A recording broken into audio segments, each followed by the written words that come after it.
putting our country in a continual state of war is supported by leaders in both parties and the majority of people in both parties. And it's directly tied to the military-industrial complex's influence and tied to people who, want to act and look tough, but aren't asking the most important questions like, okay, if we do this, will this help the American people or hurt the American people?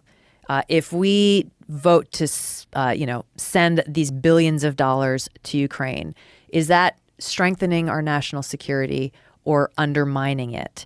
You'll hear a lot of rhetoric, especially recently, saying, hey, if we've got to send all this money to Ukraine, otherwise Russia's going to come and attack us here. Otherwise, our national security will be undermined.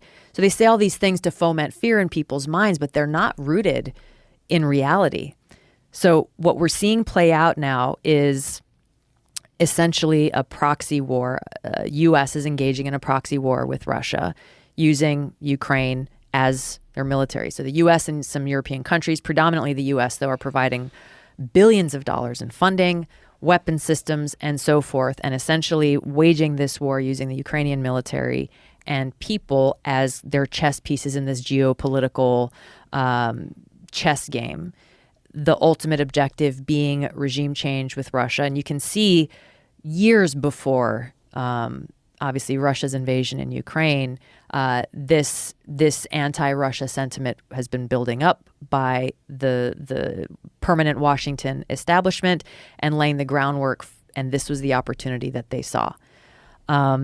It's put us in the most dangerous position we, the American people, and the world has ever been in that a nuclear war could break out in a week, in 30 days. We are staring over the precipice of that nuclear brink now more than ever before. We're hearing language coming from Putin, from Medvedev, from different Russian nationalist leaders saying, no, Putin, you should go and use those nuclear weapons, whether they're the tactical nukes or the strategic nukes, doesn't matter.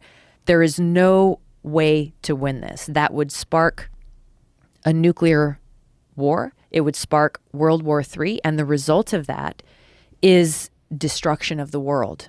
It is destruction of the world as we know it. And, I hate to paint such a bleak picture, but people need to know that this is the reality that we're facing, that our leaders have pushed us and led us to this brink of nuclear war.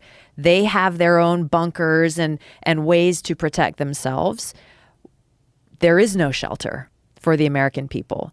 I think it was last time I was here, I talked to you about the nuclear scare that we had in Hawaii and how, this message went out to everybody saying, hey, missile incoming, seek shelter immediately. This is not a drill. What everybody found out immediately is there is no shelter. There is no shelter. There's no place to go.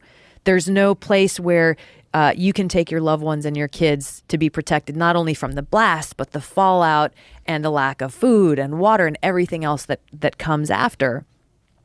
New York City recently put out a PSA. I don't know if you saw it, but it is literally a video ad that they put out saying, hey, here's what you do in the event of a nuclear explosion.